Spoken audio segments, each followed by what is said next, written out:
Welcome to the name game. Workout number 79 is black-eyed peas. So this is a 3-part workout. However, it's going to be scored as a single event. So your score will be your cumulative reps for all 3 parts of the workout. Also, when I mention lengths, all lengths are going to be 25 feet. Part 1 starts at 0, 0, 0. So in other words, you're going to start the clock and immediately begin a 12-minute AMRAP.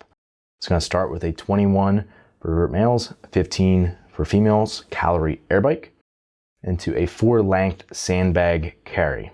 It's 150 pounds for males, 100 pounds for females. A 2-length handstand walk. Then it goes 15, 12 calorie air bike. 4-length sandbag carry, 2-length handstand walk. 7, 9 calorie air bike. 4-length sandbag carry, 2-length handstand walk. Then part 2 is going to start at the 16-minute mark on that same running clock. So everyone will rest exactly 4 minutes after that first 12-minute AMRAP. And then at the 16-minute mark, you will start another 12-minute AMRAP. It starts with a 21 for males, 15 for females calorie ski erg, then 21 dumbbell thrusters, and then a 4-length farmer's carry. For both the thrusters and the farmer's carry, you're going to be using 50 pounds per hand for males, 35 pounds per hand for females. Then we'll go 15, 12 calorie ski, 15 dumbbell thrusters, and a 4-length farmer's carry. And finally, 9, 7 calorie ski, 9 dumbbell thrusters, and 4-length farmer's carry. Then at the 32-minute mark, you're going to start your final part. So it is every 2 minutes for 3 total sets. 20 GHD sit-ups and then a max row calories, 4 calories in the remaining time. So in other words, these are continuous rounds. So you are working right up until that next window starts. So let's say though that 20 GHD sit-ups takes you 45 seconds, you'll have 1 minute and 15 seconds to row, and then immediately you'll go back to the GHD at that 2-minute mark and begin your next set. Again, same thing at the 4-minute mark relative to when this event is starting. So that last part is just adding up the number of calories. I would recommend not resetting your rower for that last part, so it's much easier to track your total calories. So let it row. It shouldn't reset unless those take you longer than 2 minutes and you're not getting a score anyway for the GHD sit-ups. That'd be my recommendation, just to make it a little easier in terms of keeping your score. Let's get into standards. So for the calorie air bike and the calorie ski erg, you need to make sure that you are resetting those ergs each time you start a new set. So after you're 21, you need to make sure your air bike shows 21 if you're a male before you move on to your sandbag carry. But then you need to reset it before you start your set of 15. For the sandbag carry, this is a bear hug sandbag carry, just like the other week. And for the same standards apply where you have to cross both feet past that line before you're allowed to turn around. And then for the handstand walk, we're gonna put up cones every 5 feet. If you mess up in any of those 5-foot sections, you have to back up before that section to kick up to restart. That plus you may have to make sure that both of your hands or any part of your hands like your fingers are not touching the line as you go to kick up. So both hands must be behind the line when you're kicking up for your handstand walk. Then in part 2, again, same rules apply with the ergs. The dumbbell thrusters, hip crease below the knee, a solid lockout overhead in line with your body. And then the farmer's carry is the same thing as the sandbag carry in terms of how you have to execute those, making sure that your toes are behind the line. You get both feet past the line before you turn around, and you don't set it down before your feet cross the line once again. Lastly, for the GHD sit-up, as I said, you can just let the rower count. For the GHD sit-ups, you need to have 40 inches from whatever surface that you're touching with your hands up to the top of your pad for a male.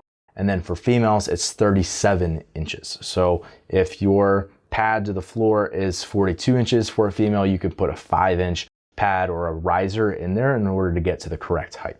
So let's loop in Coach Chris. We'll talk about all about what's going on here. Big picture impression is that it's long. It's not quite like a straight up 30-minute AMRAP per se, because you do get some rest built in there.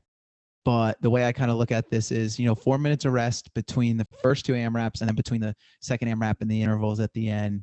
Decent chunk of rest, but not really enough to fully recover. If you if you were to approach the first 12-minute AMRAP as a standalone 12-minute AMRAP, you won't be really recovered enough to push hard in the second one, right? And so I would look at it as more of like, hey, instead of a 12-minute AMRAP, maybe I approach it as if it was the pace of like a 15-minute AMRAP or 16, so a little bit longer. So maybe like a 90% pace, so that you have enough in the tank to actually recover after that 4-minute window and get your best score across the board. And then obviously at the end, it's kind of 3 2-minute windows. You're going to be pushing really hard there. So that's from a global picture. That's how I would look at it from a pacing perspective. And then obviously you kind of got to break down what that would look like in each individual piece. So, I mean, for you, Ben, what in the first 12-minute AMRAP, you got descending calories on the bike, then the length of sandbag carries and handstand walks stay the same. So how would you approach that first portion? Yeah. So first question that probably some people have is I don't have handstand walking. What should I do? We're going to sub 2 wall walks for each handstand walk length. So each section kind of piece of the workout, each time you get to the wall, you're going to be doing 4 wall walks to 2 lengths of handstand walking. So again, sending calories on the bike, and then the handstand or the inversion work and the sandbag carry stays the same. So we had sandbag carries the other week. I wouldn't use that really as your gauge in terms of No. how you're going to pace this, because that was basically like an afterthought. Like sometimes you program things where it's sort of like, hey, this will just kind of throw a little bit of interference and like a little bit of whatever into it. This is like definitely a more of a core piece of this workout. So you're coming right off the bike, you're going to be breathing really hard. You're picking up the sandbag, it's going to be sitting on your chest. That's what's really going to be the challenge about this, is breathing while you're walking. Again, we're breaking this into lengths. You got to make sure you get past that line to be able to turn around. Even just the extra time it takes to turn around versus going in a straight line for 100 feet is definitely going to make a difference. So making sure that you can figure out how you're locking, how you're actually holding the bag, and if you're going to break it all in that carry is going to be important. And then just knowing that like you're going to have to work really hard to ventilate properly, like exchange air.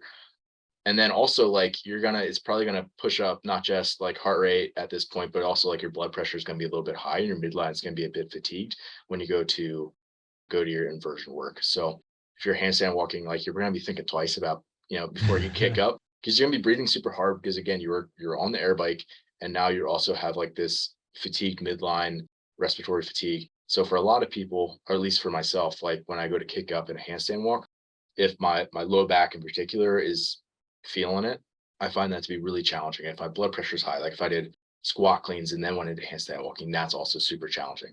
This kind of gets both of those. So I think a lot of people who are pretty good on their hands are going to be like, oh, this is not going as smoothly as I had hoped. So just kind of be prepared for that, right?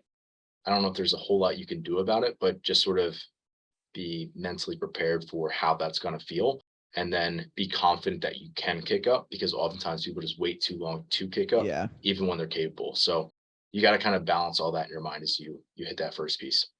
Anything you'd add to that? No, I think that hit everything. Just a real quick thing to point out again is that this is a 12-minute AMRAP, right? And so if you get through, one full round, the calories go back to 21 or 15. Okay. Yeah. And then you kind of go back through again. So I don't want people to get confused or think like it's for time when it's truly is an AMRAP. You just go back to the higher rep scheme at the top. Right. If someone isn't super proficient in handstand walking, but they're still doing it, like they're not, like, at an expert level yet, like I could see a lot of people getting back to the 21 or the 15, like Mm-hmm. back to the top of the AMRAP, and sort of getting like caught somewhere in that range. So Yep. it all depends where you're at. Obviously, you shouldn't like go full dummy on the bike when you get there. If you're going back to your second time, because again, 4 minutes isn't a ton of time to recover. Mm-hmm. So you rest 4 minutes, you'll get into part two. You want to take us through that, what you'd be thinking in terms of strategy? Yeah, I mean, on that one, I feel like this one should be relatively easier to keep a faster pace and more like breathing oriented in terms of a limiter. Obviously, you have your calorie ski, which goes in a descending rep scheme, your dumbbell thrusters, which go in a descending rep scheme, and then farmer carries would stay the same. So, I mean, the way I look at it is, I would approach the calorie ski at a solid pace, right? One that I think I can continually move at the same pace for the entire 12 minutes. On the dumbbell thrusters, it really depends on what your capacity is in that movement. You should have a pretty good idea after skid marks. Right, exactly. And so, most people I think would probably break the first set into maybe 2 sets, but I think about approaching this, with DT, right? You do, for those of you that aren't familiar, DT is 5 rounds of 12 deadlifts into 9 hang power cleans into 6 shoulder to overhead, right? And so most common strategy, unless you're just an absolute monster and can hang on to the bar, is you do the first 11 of the 12 deadlifts, you drop, rest, and then do your final deadlift into the hang power cleans. So in that same vein, if you're going to break up the thruster sets, I would do it so you can finish your last thruster and just bring it right into the farmer's carry and start moving. Right. So in other words, on that last set of thrusters, you do 8 thrusters, set them down, take the break that you need to be able to do the farmer's carry unbroken.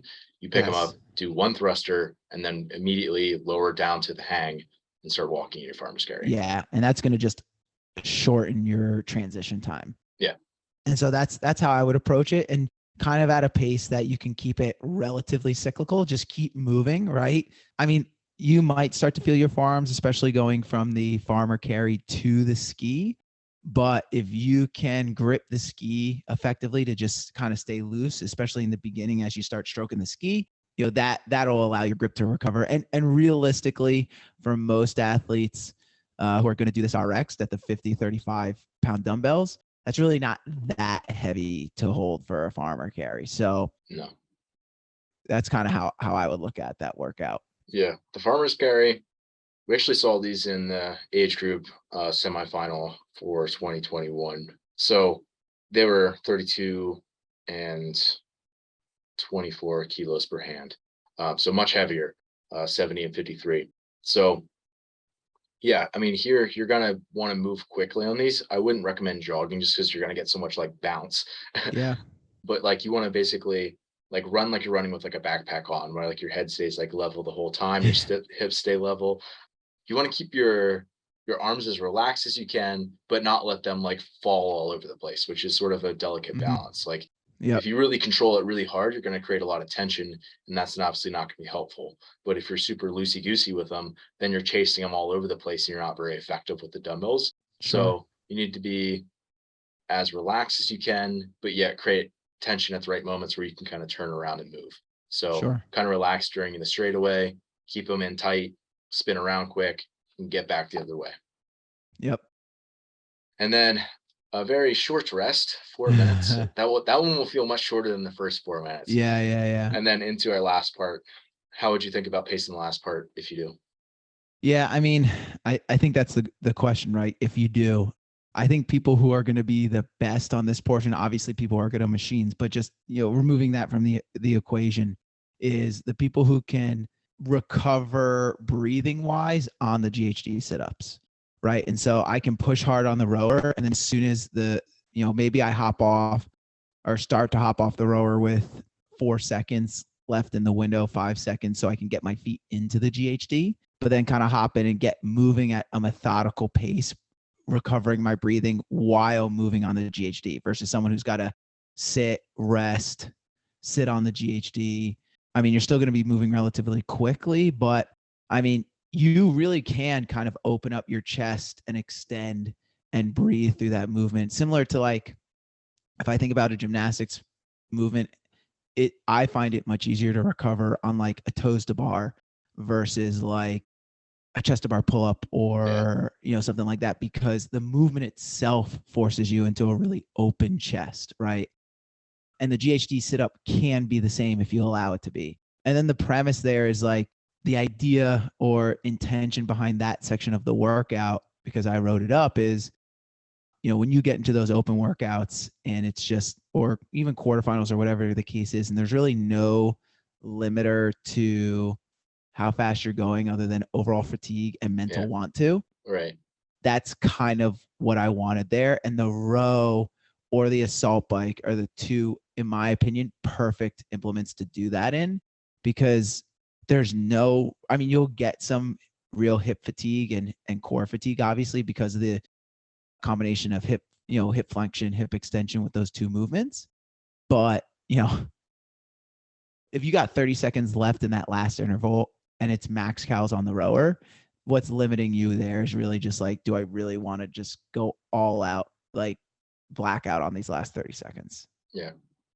It's like, I was doing a workout the other day and my contact was folded over in my eye. It was annoying. And if it was me right now, I'd be like, oh my gosh. But like, I didn't even really think about it because like everything else in my body hurt so bad that I was like, well, all right, that's not really relevant right now. And it's the same thing here. Like, yeah, your abs and hip flexors are going to be super tired, but that's not going to slow you down in terms of like your rowing pace at the end of this workout. It's like, do you want it or do you not? Right. And that's kind of what I wanted there is, you'll note, right, it says at 32 minutes. So at that point, you're going to be working. The workout itself is going to end at 38 minutes. So that's a long time, right? And so I kind of wanted to get a lot in, have it be a long piece, but because it's interval based, it's forcing you to go faster than if it was a true, 38-minute workout for time or an AMRAP. Yeah.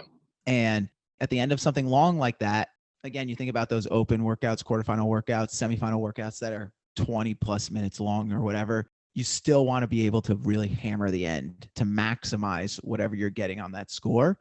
And every once in a while in training, you have to train that every once in a while. Yeah, no, I totally agree. I mean, nobody's going to feel fresh at the end of this workout. It's like, it's definitely like a trainable mentality and skill of like, I'm deep into a workout that's been very aerobic where I've been at the same pace for a very long time. And now to turn the switch and be like, okay, now it's when I kick, even though I feel like crap. Like no one's going to feel good when they get to this point. Like everyone's going to feel like garbage. Like, are you still able to turn that gear and like kick in like power on the rower, even when you're super fatigued? Yeah, exactly. And lastly, we encourage as many people as possible to jump in with you and do these workouts. You've got people who want to throw down with you, by all means, encourage them to do that. However, we want everyone to submit their scores, right? So where you're going to go to is zorfitness.com. You'll hit on menu, drop down from the protocol. You'll hit that tab called name game. And then you'll go down to the first workout, which should be the newest one. And you're going to click that little green arrow. There you'll be able to enter your name also with the workout name. That's important because it tags it so it doesn't get lost in the forum later on. But then you obviously are going to put your score or your time, and then you'll submit it. If you click on that little number next to it, you're going to see all the other comments, right? You might actually not be able to view them all. So if you hit view all comments, that's going to take you down sort of a leaderboard where you get to compare scores. And then also your coach gets to help determine where you stack up versus other competitors to be able to determine your individual weaknesses. This is going to be super helpful for us, pretty exciting and engaging for you guys. And if you're someone who's watching this, you're not a Zor Fitness athlete yet, I'll link to it below, but you can either check out the protocol or one-on-one coaching and we'll reach out, see if you're a good fit. And for everyone, best of luck on the workout.